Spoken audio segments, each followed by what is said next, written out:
Hey everyone, my name is Nate, and welcome back to Project Nerd, where nearly everything is reviewed and discussed.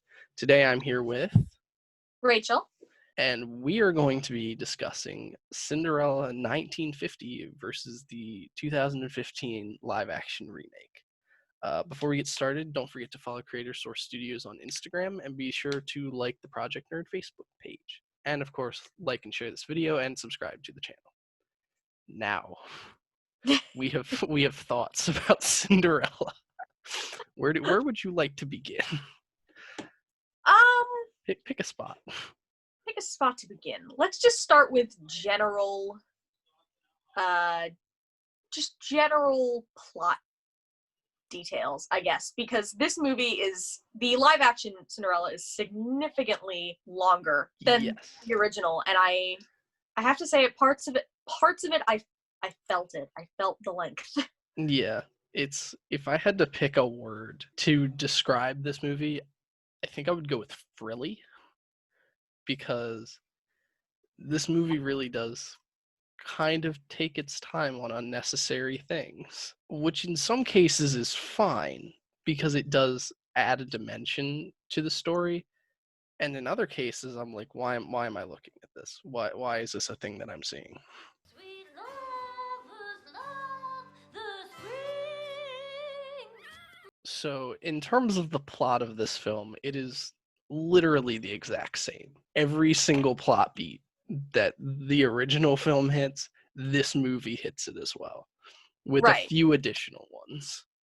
Yeah, and I don't hate that it's the same story. I like that it's the same story. I like that they didn't put in any huge twists to the plot, because this was one of the first live action, I guess, remakes that Disney ever did. So I'm glad that they stuck to the source material. Yeah. As far as the things that they added in, some of it I felt was necessary and some of it I felt was a little unnecessary. I mean, yeah. It took them 30 minutes to get to the same spot where the original Cinderella started. Right. And so, yeah. The point where Cinderella starts, they really just kind of gloss over, oh yeah, her mom died, her dad died too, and now she's stuck with these people. Let's start the movie. That's the storybook opening. Right. Whereas, like you said, it takes it 30 minutes to get there, which is, I think that's fine. I like seeing the additional dimension of the character. Yeah, her interacting with her mom, and then her interacting with her dad. Mm-hmm. And then actively seeing her mourn the passing of her father. I thought that was kind of a nice inclusion. Yeah, whereas I actually did like that. Blockbuster movies nowadays, I feel like, are almost required to be a certain length. You almost have to hit the 2 hours at least. So adding in some of that extra stuff, I think it's almost more of just they had time that they needed to fill. Mm-hmm. I liked seeing the extended scenes with the prince at the beginning. Mm-hmm. And then as the movie progressed, I felt like it just got more and more unnecessary, I guess. Yeah, I would agree to an extent that there is a lot of stuff in here that could be cut out. A lot of it has to do with the sisters, who I hate. Oh my god, yeah. They were they amped it up for this movie. They were aggressively annoying. Yeah. Well, here's the thing. The original Cinderella, and here's where I feel like the live animation to live action thing doesn't necessarily work as well, is because the original Cinderella, everything was animated, so you can make two people ugly. Right. You can make them physically appear to be goofy. Right, and I feel like as bad as it kind of is to talk about, that was a main plot point of the original story. She had two ugly stepsisters. They were supposed to be, ugly on the outside and ugly on the inside. So they kept one of those things for the live action movie, which I get. I Mhm. mean, again, everyone's got to be pretty in a blockbuster movie, literally a single person. So, because they dropped one of the defining characteristics, you have to really amp up the other one. Right. I think just made them just unbearably annoying. Mm-hmm. But that's the point. That is the point. Yeah, that is the point. But just any scene that they were in, I just automatically went, "Oh my god!" Mm-hmm. Now, in contrast, any scene that Cinderella was in, I was automatically interested. I'm not gonna lie. I thought the actress did an awesome job. She did a wonderful job with this character. This is a character who I feel like when you describe the animated version of her, you're like, oh, she's kind and she's nice. It's very just like, she's a stereotypical princess. Mm-hmm. But like, she doesn't really have a character outside of that. I feel like in this movie, she has a very defined character throughout the entire movie. I mean, they established at the very beginning with the whole have courage and be kind theme. They established that right at the beginning and then carried that through. And I think that did wonders for her characterization, because Cinderella as a character in the animation, I felt like most of the characters in that are very sort of one-dimensional. And that's by no fault of their own. No, it's not. But I think that if they had tried to do that if they had really tried to keep that, for this, it wouldn't have worked. Right. Because people are past that at this point. Mm-hmm. Yeah. And I mean, they kind of do a similar thing with Lady Tremaine. However, I feel like it doesn't work as well. Yeah. I'm not sure if that really landed. Well, because it comes in right at the end. Right. Like, it's explaining why she's so terrible. She's been a horrible person this whole movie. And then at the very end, they've sort of shoehorned in this last bit. It's like, well, the only reason I'm horrible is because I've had all these horrible things happen to me. But it doesn't really work, because Cinderella has also had all these horrible things happen to her.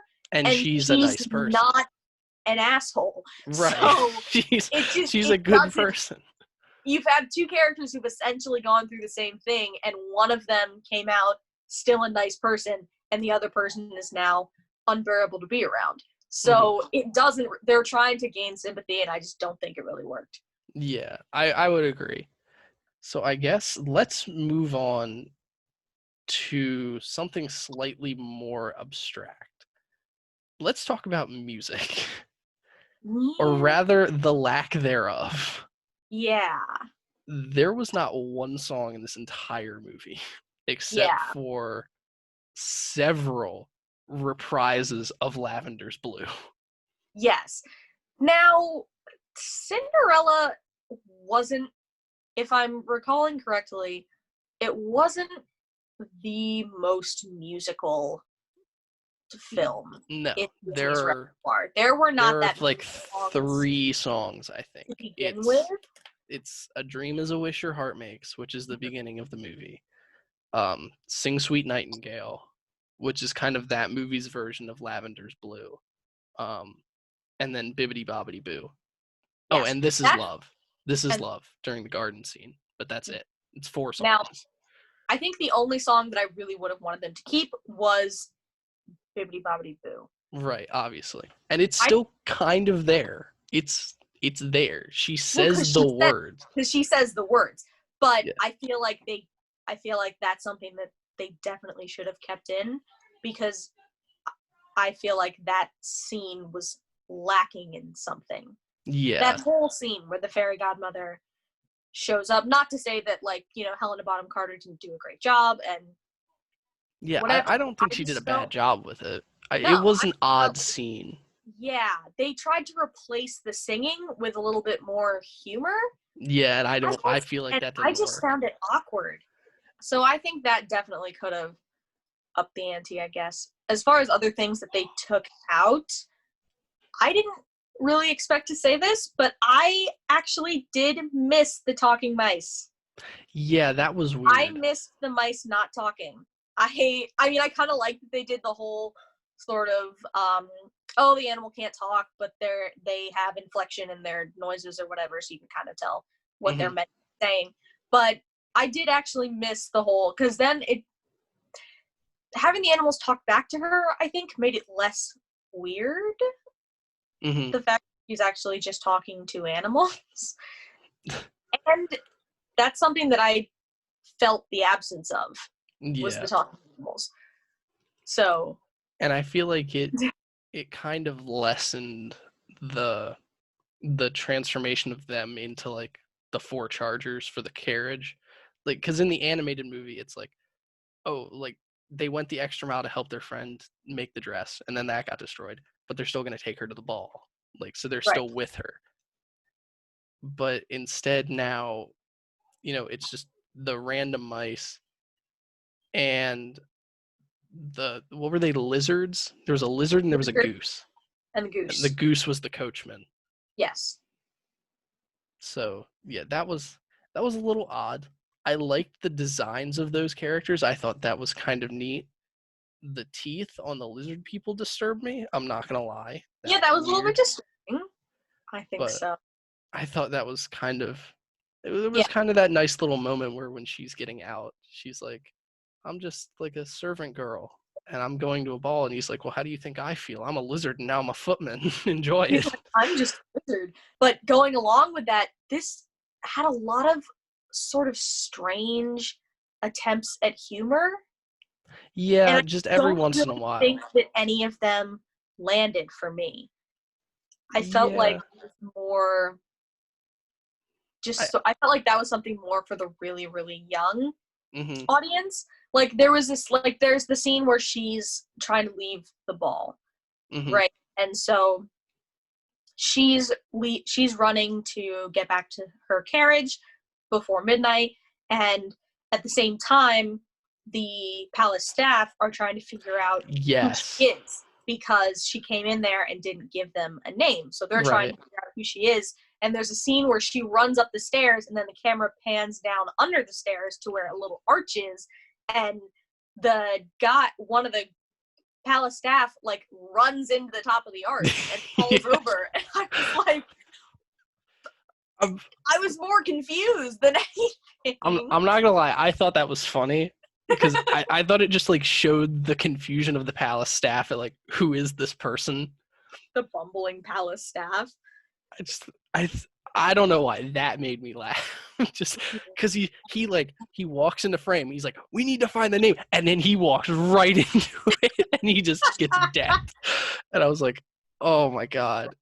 The rest of that scene, though, I wanted to talk about her fleeing the ball for a second. There is one shot in this sequence where